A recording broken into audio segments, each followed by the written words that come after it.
Hey friends, hope all is well. You're hanging out in the Chanterelle patch. I decided to invite you along for another episode of Foragers broadcast. Hope it's going well out there. It's been an intense time, both socially and politically, environmentally, ecologically, and the eclipse has been a really powerful time. I like to think of the moon being like the mind and the consciousness, the secretive, the esoteric, the mystical. And then the sun is the ego, the self, the conscious. And so an eclipse is kind of like the subconscious eclipsing the consciousness. So a moment of seeing the darkness, and that seems to be correlating environmentally and socially and politically. Hey Karen, hey everybody, welcome. So I'm here, I found a beautiful large patch of both cinnabar chanterelles and yellowfoot chanterelles, and they're really great. I'm not going to want to put too many other mushrooms in here. You can see this one's pretty dirty. As it dries, which I'll be putting these right on the dashboard of the Forage Mobile, as they dry, usually the dirt and the grit comes off. Blessings, Terry. Hope all's well. Hope the Midwest Herb Fest was really fun. So thanks, Sarah. How's it going? Yes, I'm just harvesting. I'll probably harvest about 20% of this. I'm just looking for ones that are pretty solid. That one's kind of mushy and large. See, there's a lot of them here. It's a nice little patch. So these will be dehydrated, and then I'll just add like a couple handfuls into my stir fries. So chanterelles as a whole, I rip these out just to show you all. They have what are called false gills, so that means there's no really pronounced area where the stem and the gills have a intersection.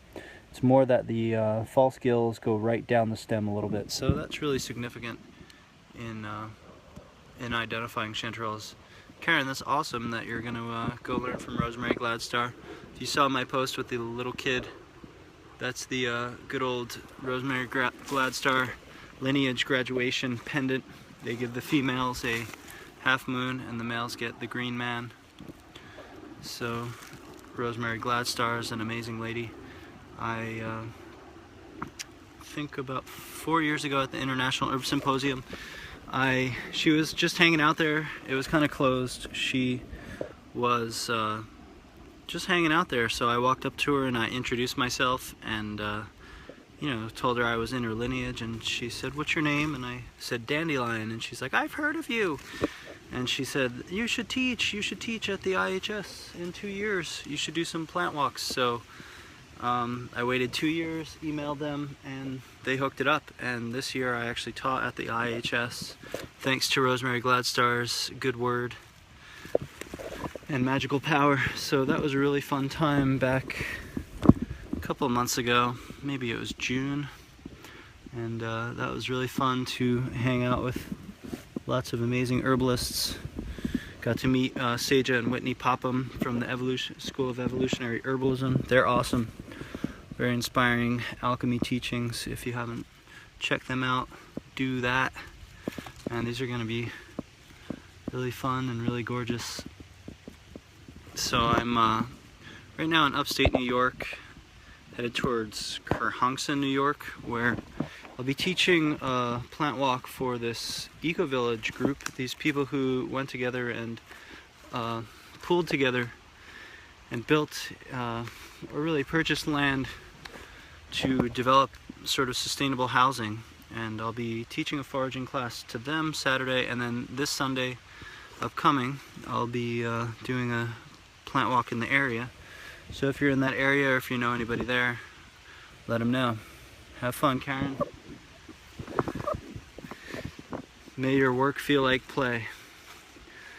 So yeah, I'll be teaching a foraging class there, and then headed to Allentown and Bethlehem, PA to catch up with my friend Ken and do some classes there. And then I'll be in the Bucks County area teaching a foraging class at the Healthy Living Fest, Bucks Healthy Living Fest, and that's going to be really fun. It's an all-day festival.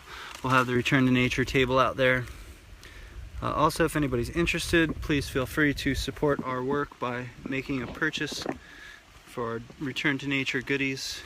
That helps to get the funds to continue to serve and travel, and hopefully the goal now is to try to save enough money to insulate the van and get it ready for winter and put the solar panels on it, which we're going to do a class soon with Antononco Earth Arts School. Ooh, other chanterelles, but they're pretty beaten up. There you go. Ooh, there's a whole bunch. So anyway, let me finish that. We're going to do a solar panel making workshop probably sometime in October with the Antononco Earth Arts School. That's going to be really fun, and then I'll have solar on the van. And so where I am right now is a downward facing slope to water, and that's where chanterelles really love to be. So you can see harvested a decent amount, but these are kind of tiny ones, and then you can see there's all these old, dry, pretty waterlogged and beaten up chanterelles. It's pretty spent. There's a small but healthy one. So these are also, these are called the smooth chanterelles. These are the ones that smell like apricot. So now we have cinnabar chanterelles, yellowfoots, yellow feet, yellowfoot, the yellow-footed mushroom, and then this is the smooth chanterelle. So this has actually no remnants of gills, and these are the tastiest, and they smell somewhat fruity like apricot. And actually this slope is just full of them, but you can see it's pretty rotten. So these are still okay to eat. If I break this open, for example, there's no bug indication in there. That looks a little dried out and beat up. Still good when you're a forager. Live to eat, eat to live. So maybe I'll be able to find a couple more. Yeah, you can see them maybe all through this area. They're all pretty beat up. So we're pretty much out of chanterelle season. This was kind of a welcome blessing here. Another decent one. So there you go, the smooth chanterelle. So I'll always try to pinch the butts off. Don't need all that grit and dirt in the basket. Cool, Edward. Good to see you. Good to hear from you. Edward does some work with the local indigenous people, and they do a row, a wampum row. So they row up the Hudson River, I believe. So check that out, Edward T. Hall.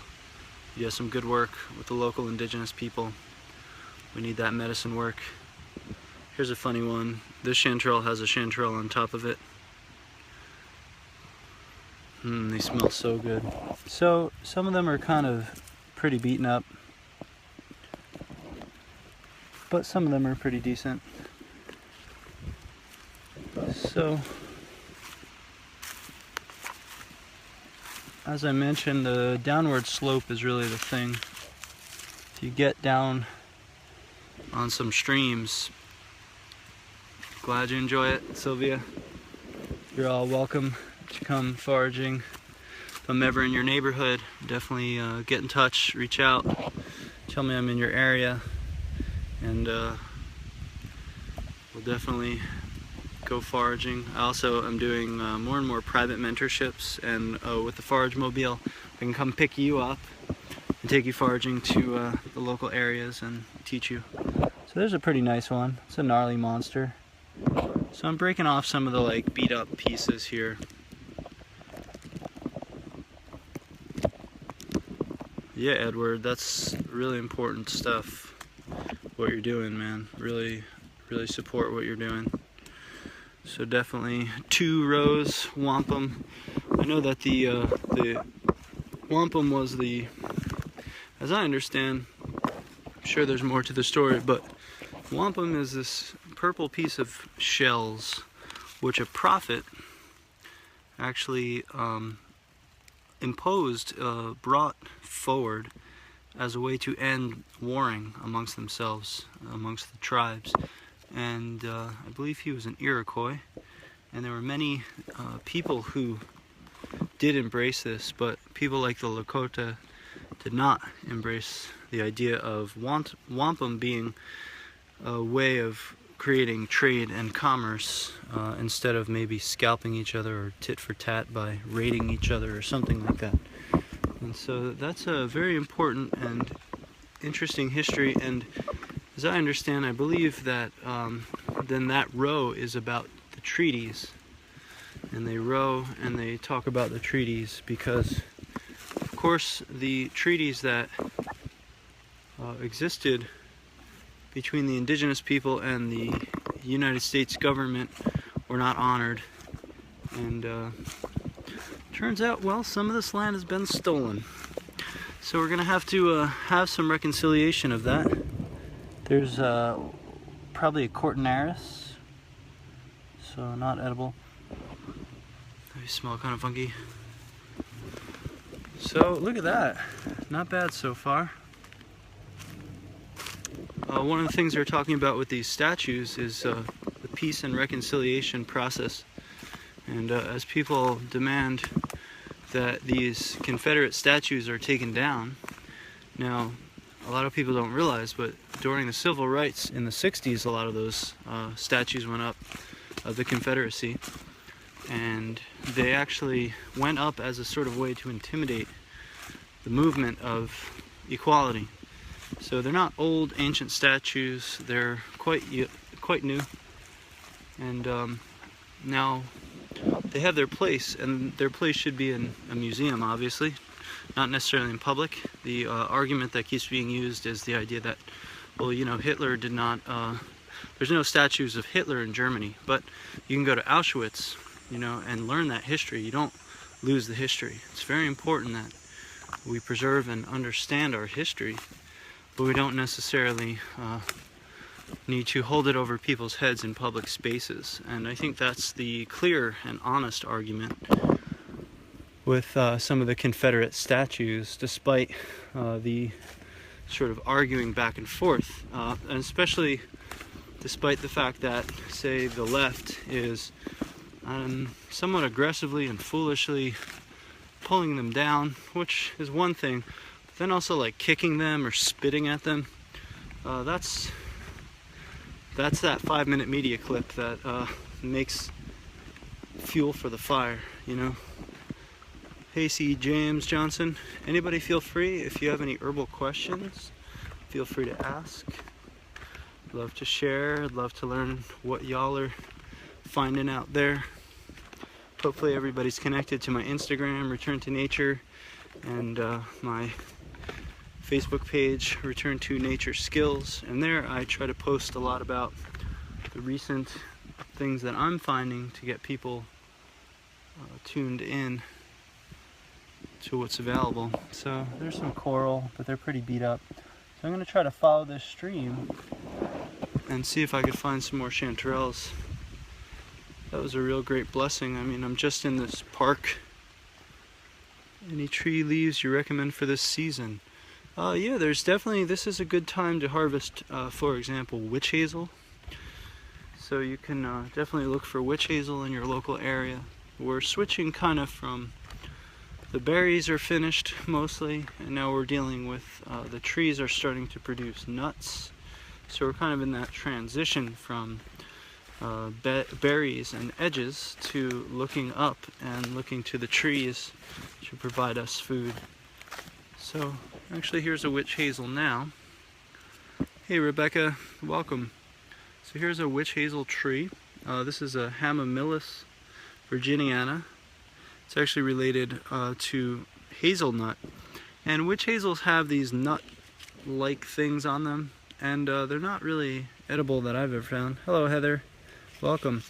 And so witch hazel, one of the ways you can identify witch hazel is that the bark is extremely flexible, and that's really shows that why we look to witch hazel for its astringent and toning medicine is because it is doing that for itself, right? So the flexibility in its tissue is partially due to the antioxidant and tannic acids that it has inside of its own body. So when we apply witch hazel, those medicines help us. So you can take the bark or just the leaves and you can infuse them in alcohol and wait about a month, and then you'll have toner witch hazel. Otherwise, the best quality witch hazel is distilled, but that's pretty hard to do on your own. So I see a bunch of mushrooms. Here's jelly babies. They're not really food, but they're fun to touch because they are gooey. Ew. So make sure you give them a pet when you see them. So of course we can also look to harvesting the needles of evergreen trees for high levels of vitamin C in our tea, all kinds of things like that. So I'm seeing beautiful orange colors. All right, I think now it's so funny. You're getting a chanterelle primer of sorts. Now these are just some another goopy jelly fungus, witch's butter or something like that. And here is actually a false chanterelle. So you're in luck, because this is Gompa, and these are not edible. They smell really bad, and they taste really bad, and these have somewhat similar false gills, but there's a cross comparison. Right, this is one of the better ones I have. So this is a smooth chanterelle, no gills. This is a Gompa. It has this kind of textured area all the way down the stem. It is orange, so don't be mistaken by that. But if you smell it, it doesn't smell very appetizing. So these unfortunately are not food, although they are abundant. I found more of those than I have chanterelles this year. So that's pretty amazing that you all are getting the chanterelle primer. I couldn't do that if I tried, but that's kind of an example of a bunch of different Gompa species, chanterelle-like species. Of course, there's a bunch of other ones, so you know, there's about 5 to 8 main chanterelles. So, as I was mentioning, you know, you can always look to the pine needles for vitamin C. Also, they are astringent. You can look to the even hemlock tree is not the hemlock, the poison hemlock plant. So the hemlock tree also has vitamin C in the needles. Cedar as well. There's false sarsaparilla, Aurelia nudicalis. That one is a really profound tonic herb. I have a video on that on my YouTube channel, Return to Nature Skills on YouTube, so you can check that out. And that shows a little bit how you can regeneratively harvest some of the roots you go after instead of just ripping the plants up, which is obviously going to hurt their populations, especially if you are excessive in your harvest. So it's always recommended to harvest, you know, 15 to 30% of what you find, depending on what you're going for. And this just ensures that the populations can continue to thrive. And even if there was other foragers there, you know, then that would give them a chance too, to get to a point where it's maybe just 50 to 60, maybe 70% harvested, and then hopefully people won't come back the next year and continue. And this just ensures that there can be more for the next years, the next generations, because we have to harvest regeneratively, otherwise all this will be gone. Here's a fun little cluster. Let's see what we have here. This might be, well, there's definitely a nice slug in there. Let's see. This might be jack-o'-lanterns. So you can see, actually, yeah, it's jack-o'-lanterns. So this is, it's amazing. I couldn't honestly plan this ever. So usually these are all the things that people get confused about with chanterelles. So as I mentioned, these smooth chanterelles, let's try to find some light here. Smooth chanterelles have their no gills, right? And then it kind of just fades out. Now, jack-o'-lanterns have gills, and it does taper, but it does have a very definitive edge between where the gills end and where the stem is. Jack-o'-lanterns also don't smell like apricot or fruity smell.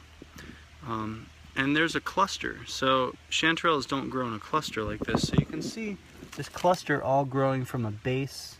It's really important. So the jack-o'-lanterns are the ones that glow in the dark. And they're pretty poisonous. They're not known to kill you, but they will make you very sick. So it's also growing at the base of a tree, usually in the tree or at the roots. So that's all really important when you're dealing with chanterelles. So that's pretty amazing. You've got pretty much the chanterelle primer happening. Of course, there's also black trumpets which are around. Those are always fun to find because they're hard to spot. They're black, they're pretty tiny. So you should check those out as well. It's a really nice forest. There's some hemlocks here. Of course, the woolly adelgid has torn up the hemlocks, and sad to say that the hemlocks are leaving us. So we need to be mindful of how to have a healthy ecosystem. It's what we didn't seem to get, and what they don't really understand in most of the world is that an ecosystem is like an immune system. So you don't have just one individual species, you know. You have the mycelium, you have the bacteria, you have the trees, you have the plants.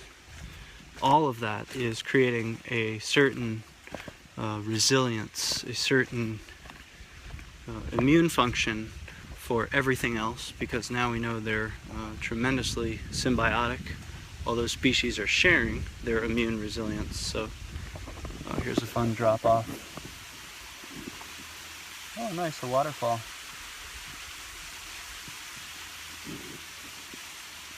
Oh, that's just beautiful.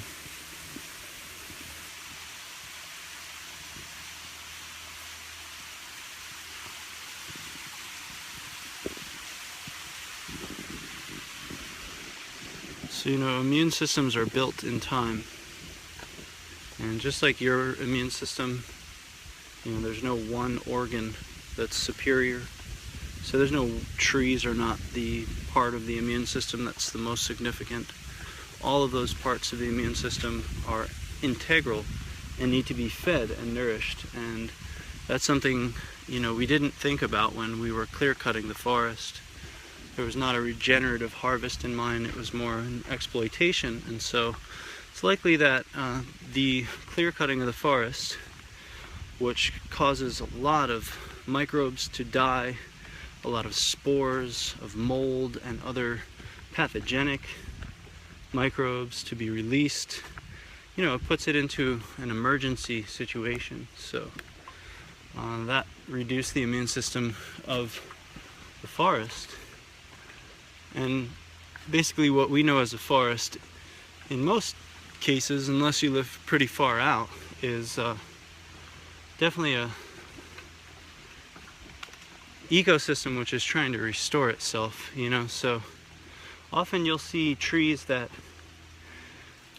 have like a split, like two trees, a double, and those are likely trees that were once clear cut, trees that were cut down and the roots survived and then they regrow.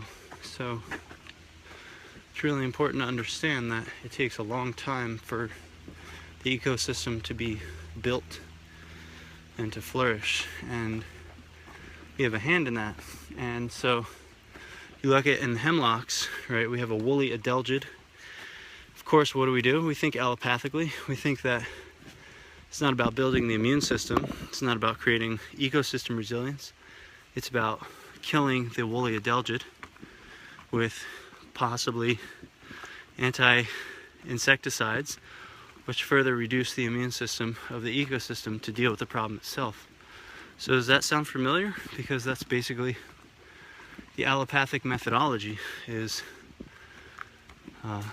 you know, do something fast acting, very extreme and harsh to try to fight the problem, even if it sacrifices resilience in the long run. And a lot of other options, obviously. There's a lot of potentials, like, for example, imagine if there was, well, one of the options is neem.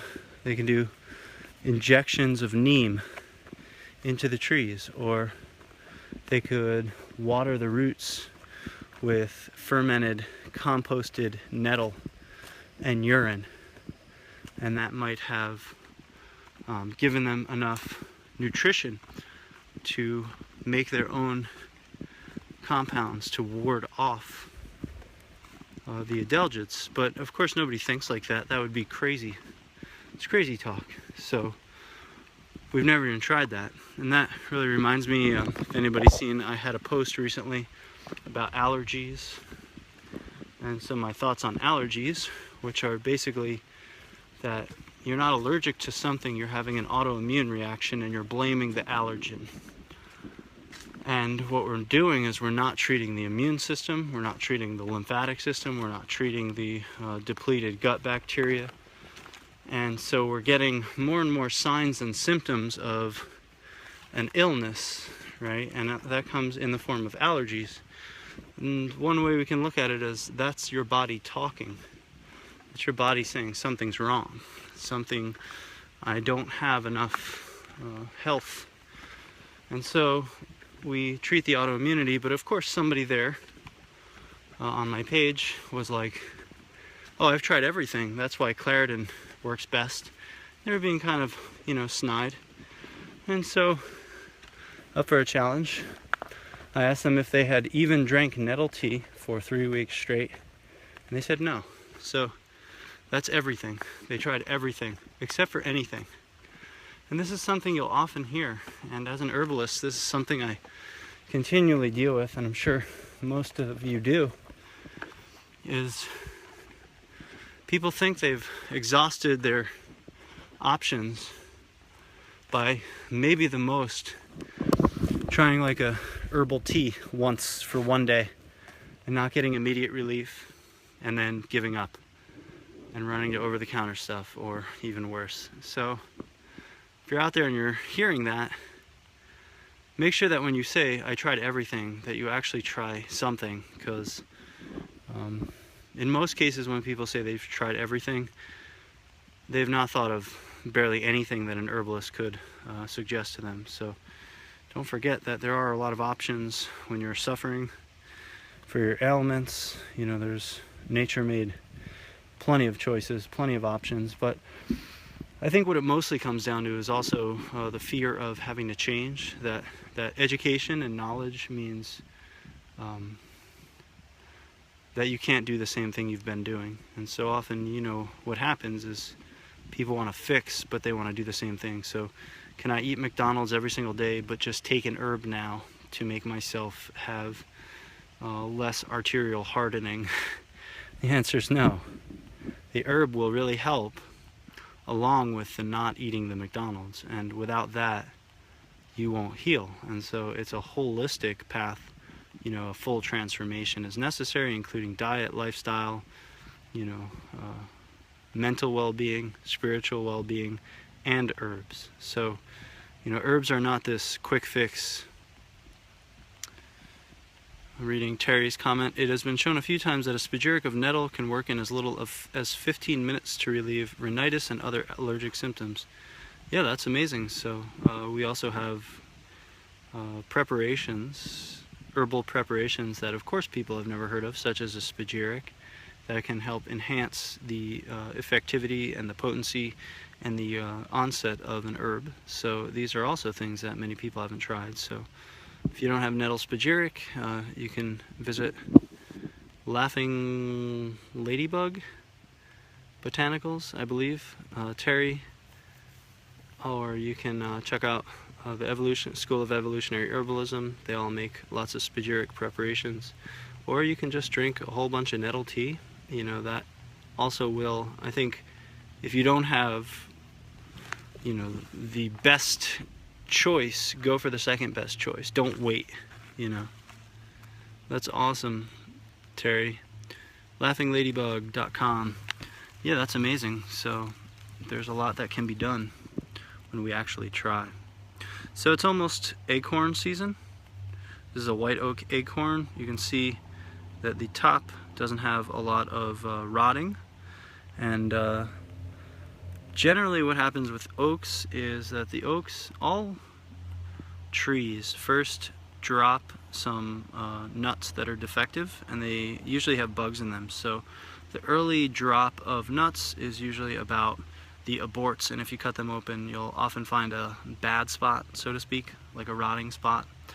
But if you cut around that, you can definitely still keep that. So the acorn can be rendered into fat, protein, and carbohydrates in an amazing way.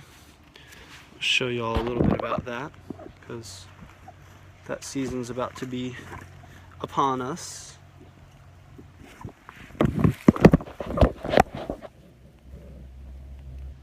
Thanks, Terry, for all the medicine you make. There's definitely a healthcare revolution. I don't know if anybody's noticed. I'm sure you have. But people are definitely doubting allopathic medicine. You know, they're just afraid to try something else. So that's where the education comes in.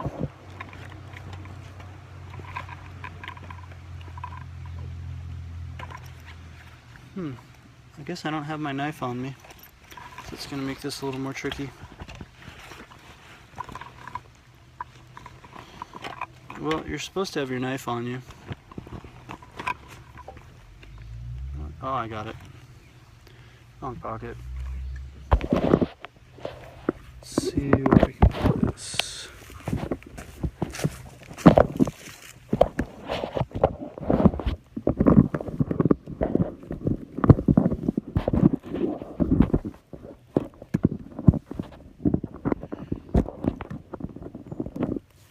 So with an acorn, you have one that's pretty green, pretty fresh. You're going to take your knife in the field and first split it in half. Not your fingers. Not a very even workspace.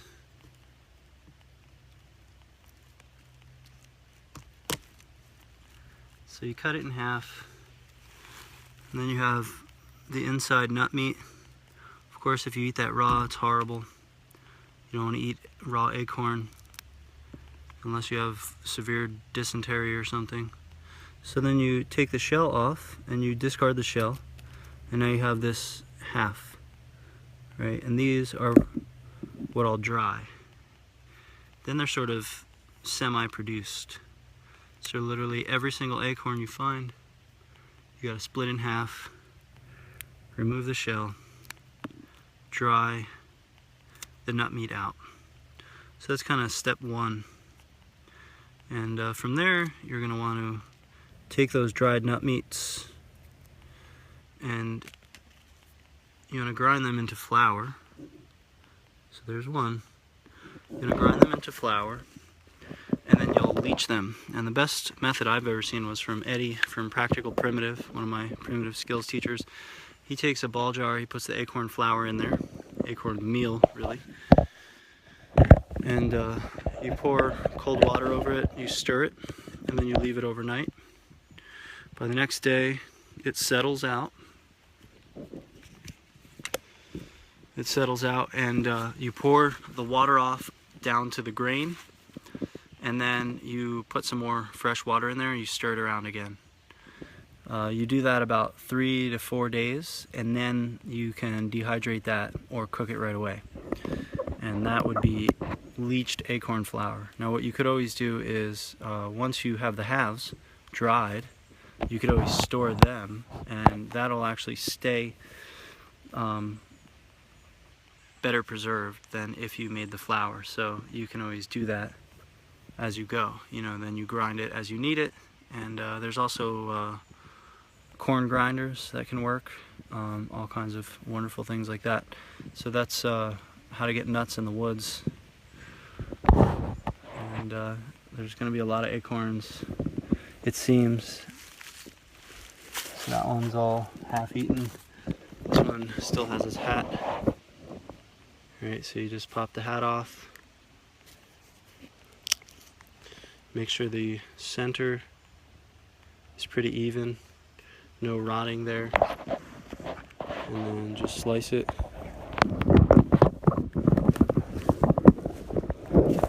And then, you know, a thing to really realize is if you don't do this, somebody else is doing this for you. If you eat a grain, somebody is going through this process, or lots of fossil fuels are being used to do it for you. So, you know, it's really important to realize that somebody has to do this. Somewhere in the chain, if you want to eat grain, something or someone has to do this. And so it's kind of nice to employ yourself to be your own slave, instead of perhaps engage in the secret slave class of global capitalism, which hides the idea of the slave class. But make no mistake, there is definitely some slaves behind your grain. And not to mention there's severe deforestation occurring as well. So there's another look. So now I have two acorns. So you just go around collecting acorns, splitting them in half, dehydrating that, grinding it down to a flour, soaking it in a ball jar, and then you got yourself acorn meal, which is amazing. So you can cook that up, and that's like a mush, you know, like oatmeal. Or you can make breads. Last year I made about 5 to 7 loaves of bread, acorn bread. It was amazing. And it was also insightful. I mean, I harvested acorns for probably about 6 days straight, 7 days straight, just harvesting acorns. And still, it's just about 6 loaves of bread. So you're really talking about a community, you know. Hey Brandy, I'm currently in upstate New York, on my way to Kerhonkson, New York, to teach some classes. I don't really have any idea where I am right now, by the green patch on the GPS that I followed. So the Northeast, upstate New York, beautiful area. It's been definitely raining, so we'll have some mushrooms. As you can see, got a pretty good harvest there. 3 kinds of chanterelles: cinnabar, yellowfoot chanterelle, and smooth chanterelle. So I'll be dehydrating some of those like tomorrow. Tomorrow morning I'll saute those up, crack a couple eggs in them, stir it around, and that's like scrambled eggs and mushrooms. Really yummy. Yeah, it is pretty cool there. I'm actually wearing a t-shirt, a long sleeve t-shirt for once, which is really fun. I really like the cold weather. Those are mushrooms, yeah. 3 kinds of chanterelles. So you can come back and watch the video from the start when it closes, and you'll see all those mushroom species I talked about. So thanks for joining, friends. I'll definitely tune in again. Turns out I just got unlimited data, so that means that I don't have to be afraid to use the data. So I'll be tuning in a little bit more. Feel free to ask any of your questions on my page or under the video, and I'd be happy to address them.